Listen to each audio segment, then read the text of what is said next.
안녕하세요 여러분. 오늘 하루도 주님의 세임 주심과 위로하심이 여러분의 하루 가운데 가득하기를 축복합니다. 오늘 본문은 열왕기하 11장입니다. 아하시아의 어머니 아달랴가 그의 아들이 죽은 것을 보고 일어나 왕의 자손을 모두 멸절하였으나 요람 왕의 딸 아하시아의 누이 여호세바가 아하시아의 아들 요아스를 왕자들이 죽임을 당하는 중에서 빼내어 그와 그의 유모를 침실에 숨겨 아달랴를 피하여 죽임을 당하지 아니하게 한지라. 요아스가 그와 함께 여호와의 성전에 6년을 숨어 있는 동안에 아달랴가 나라를 다스렸더라. 일곱째 해에 여호야다가 사람을 보내 가리 사람의 백부장들과 호위병의 백부장들을 불러 데리고 여호와의 성전으로 들어가서 그들과 언약을 맺고 그들에게 여호와의 성전에서 맹세하게 한 후에 왕자를 그들에게 보이고 명령하여 이르되 너희가 행할 것이 이러하니 안식일에 들어온 너희 중 3분의 1은 왕궁을 주의하여 지키고 3분의 1은 수루문에 있고 3분의 1은 호위대 뒤에 있는 문에 있어서 이와 같이 왕궁을 주의하여 지키고 안식일에 나가는 너희 중 2대는 여호와의 성전을 주의하여 지켜 왕을 호위하되 너희는 각각 손에 무기를 잡고 왕을 호위하며 너희 대열을 침범하는 모든 자는 죽이고 왕이 출입할 때에 시위할지니라 하니 백부장들이 이에 제사장 여호야다의 모든 명령대로 행하여 각기 관할하는 바 안식일에 들어오는 자와 안식일에 나가는 자를 거느리고 제사장 여호야다에게 나아오매 제사장이 여호와의 성전에 있는 다윗 왕의 창과 방패를 백부장들에게 주니 호위병이 각각 손에 무기를 잡고 왕을 호위하되 성전 오른쪽에서부터 왼쪽까지 제단과 성전 곁에 서고 여호야다가 왕자를 인도하여 내어 왕관을 씌우며 율법책을 주고 기름을 부어 왕으로 삼음에 무리가 박수하며 왕의 만세를 부르니라. 아달랴가 호위병과 백성의 소리를 듣고 여호와의 성전에 들어가 백성에게 이르러 봄에 왕이 규례대로 단 위에 섰고 장관들과 나팔수가 왕의 곁에 모셔 섰으며 온 백성이 즐거워하여 나팔을 부는지라. 아달랴가 옷을 찢으며 외치되 반역이로다 반역이로다 하매 제사장 여호야다가 군대를 거느린 백부장들에게 명령하여 이르되 그를 대열 밖으로 몰아내라. 그를 따르는 자는 모두 칼로 죽이라 하니 제사장의 이 말은 여호와의 성전에서는 그를 죽이지 말라 함이라. 이에 그의 길을 열어주매 그가 왕궁에 말이 다니는 길로 가다가 거기서 죽임을 당하였더라. 여호야다가 왕과 백성에게 여호와와 언약을 맺어 여호와의 백성이 되게 하고 왕과 백성 사이에도 언약을 세우게 하매 온 백성이 바알의 신당으로 가서 그 신당을 허물고 그 제단들과 우상들을 철저히 깨뜨리고 그 제단 앞에서 바알의 제사장 mat단을 죽이니라. 제사장이 관리들을 세워 여호와의 성전을 수직하게 하고 또 백부장들과 가리 사람과 호위병과 온 백성을 거느리고 왕을 인도하여 여호와의 성전에서 내려와 호위병의 문길을 통하여 왕궁에 이르매 그가 왕의 왕자에 앉으니 온 백성이 즐거워하고 온 성이 평안하더라. 아달랴를 무리가 왕궁에서 칼로 죽였더라. 요아스가 왕이 될 때에 나이가 7세였더라. 아멘. 자, 이 아하시아가 예후의 반란에 휩쓸려 함께 죽었죠. 지난 장에서 이제 남유다의 왕 아하시아도 병문안을 갔다가 이스라엘에 있는 여호람의 병문안을 갔다가 같이 그 자리에서 죽게 됩니다. 그런데 그 소식을 전해 들은 그의 어머니 아달리아는 슬퍼하기는커녕 그 죽은 아들의 자손들, 그러니까 손주들을 싹 죽이고 스스로 정권을 장악해 버렸습니다. 이 성경판 측천무가 아닐 수가 없죠. 야, 참 정말 무서운 겁니다. 권력욕이라는 것이. 그런데 오늘 본문은 사실 권력욕이 무섭다라는 그런 교훈을 주기 위한 것은 아니에요. 만약에 그런 것만 있다면 성경은 그냥 역사책에 불과하겠죠. 그런 교훈만을 주기 위한 것은 아닙니다.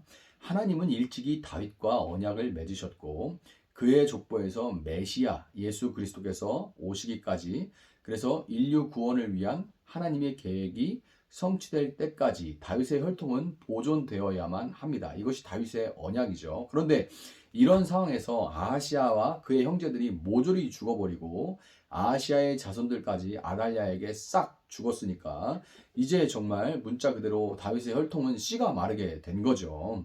창세 이래로 하나님의 형상인 인간을 무너뜨리려고 하는, 그래서 궁극적으로는 이 하나님의 나라가 세워지는 것을 막으려고 하는 사탄의 술책은 늘 있어 왔습니다. 에덴 동산에서는 아담과 하와를 미혹해서 선악을 알게 하는 나무의 열매를 먹게 했고요. 모세가 태어날 당시에는 바로를 통해서 이스라엘 여자가 아들을 낳으면 나일강에 던지게 했습니다.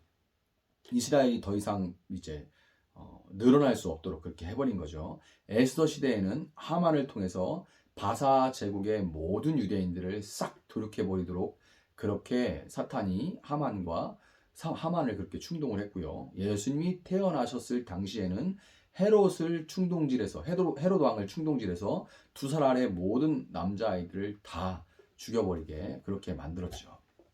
아달랴가 왕권을 찬탈한 것이 단순한 권력욕의 무서움에 대한 교훈에 그치지 않는 것은 그것이 영적으로 다윗의 혈통을 끊으려는, 그래서 결국 구원의 길과 하나님의 나라를 막으려는 이 사탄의 음모라는 것을 보여주기 때문입니다. 아달랴는 북이스라엘을 바알과 아세라로 덮어버린 이 이세벨의 딸입니다. 아달랴가 이세벨이 아합을 부추겼던 것처럼 아달랴도 남편 이 여호람을 부추겨서 온갖 악을 행하게 만들더니만은 이제 여호람이 죽은 다음에는 아들 아하시아를 부추겨서 아하시아는 2년밖에 왕권에 있지 못했어요. 그런데도 2년 동안 하나님 보시기에 악한 일만, 분명히 우상 숭배였겠죠. 그렇게 우상 숭배를 하도록 만들더니만, 그래서 왕을 통해서 유다 전역이 우상 숭배에 물들게 그렇게 만들더니만은 이제 아하시아가 죽고 나서, 아들이 죽고 나니까 손주들 죽여버리고 자기가 직접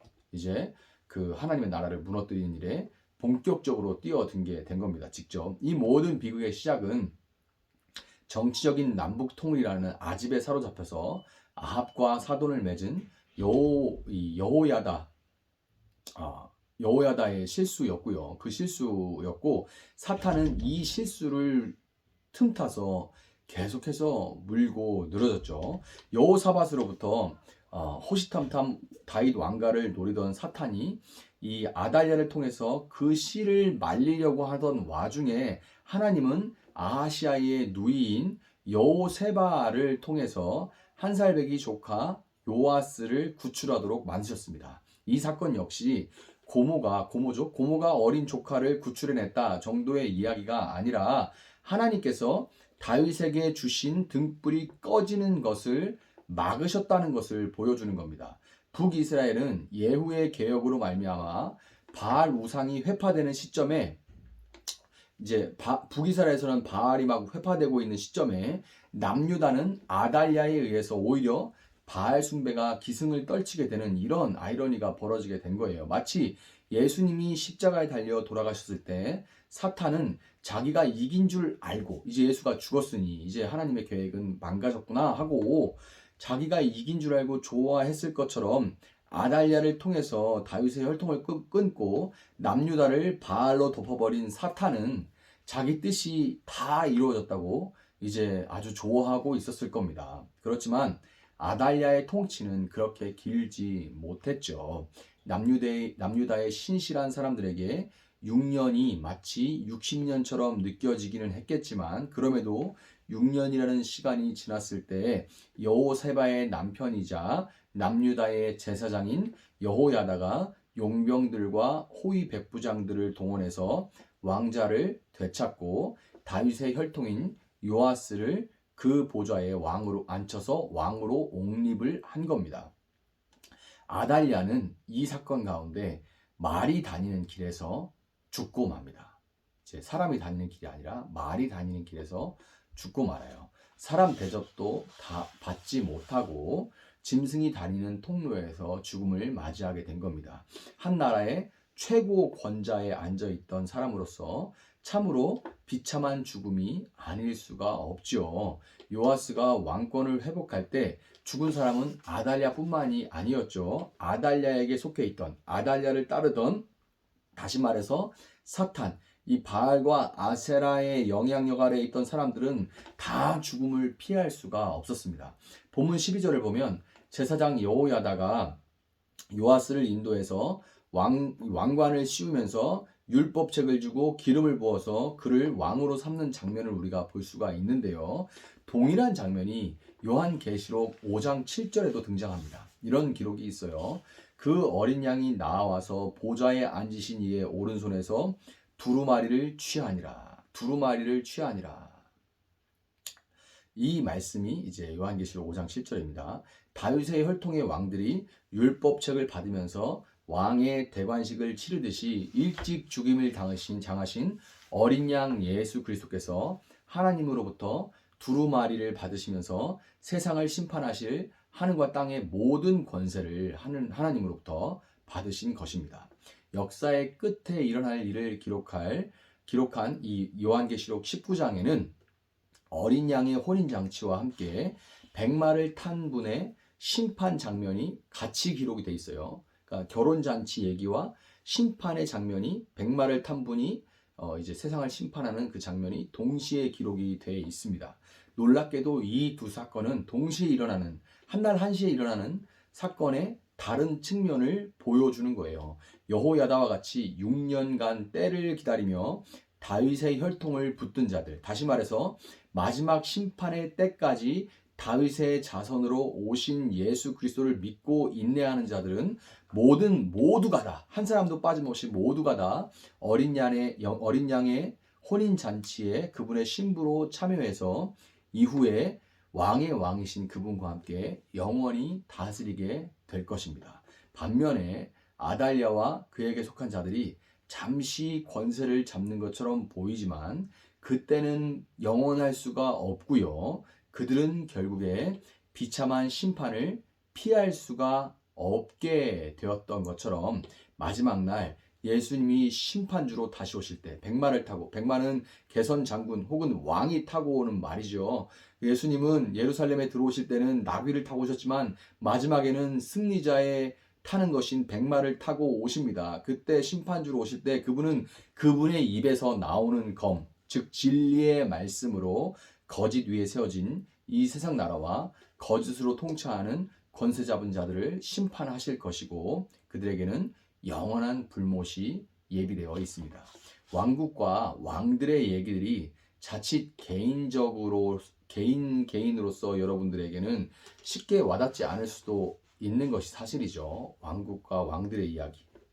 그렇지만 사탄은 오늘도 여러분 자신과 여러분의 가정 그리고 삶의 현장에서 여러분들을 통해서 한 사람 한 사람 왕 같은 제사장으로 세워주신 여러분들을 통해서 이뤄가시는 하나님의 나라를 무너뜨리기 위해 이 사탄은 오늘도 여러분의 신앙을 무너뜨리고 여러분의 신앙의 숨통을 끊으려고 우는 사자와 같이 삼킬 기회를 찾고 있습니다. 아달랴와 같이. 미련함과 연약함으로 인해서 자주 넘어지는 우리와 그에 비해 너무나도 강대하고 결코 무너지지 않을 것 같은 이 세상 나라지만 그럼에도 결국 모든 일의 마지막이 있다는 것과 이 어려움의 때도 끝이 있다는 것. 어떤 어려움이든지 어떤 일이든지 결국엔 끝이 있다는 것, 마지막이 있다는 것과 믿는 자에게 하나님이 결국에는 최후의 승리를 주실 것을 신뢰하면서 소망 가운데 오늘을 인내할 수 있는 여러분들이 될 수 있기를 예수님의 이름으로 축복합니다. 잠시 기도하겠습니다. 사랑하시는 하나님 감사합니다. 오늘 또한 붙들고 살아갈 수 있는 하나님 말씀을 허락하여 주시니 감사합니다.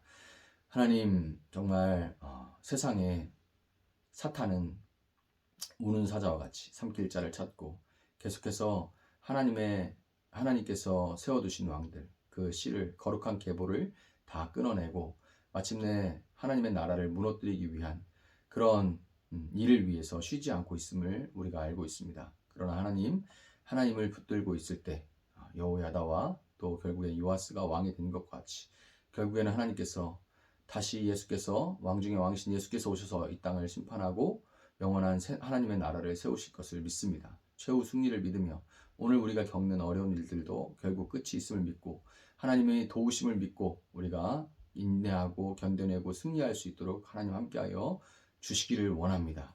그리하여서 하나님 정말 우리를 왕같은 제사장으로 불러주신 하나님의 그 뜻에 순종할 수 있는 저희들의 삶이 될 수 있도록 하나님 함께하여 주시옵소서. 감사하며 예수님의 이름으로 기도합니다. 아멘. 오늘 주신 말씀 붙들고 계속해서 기도합니다.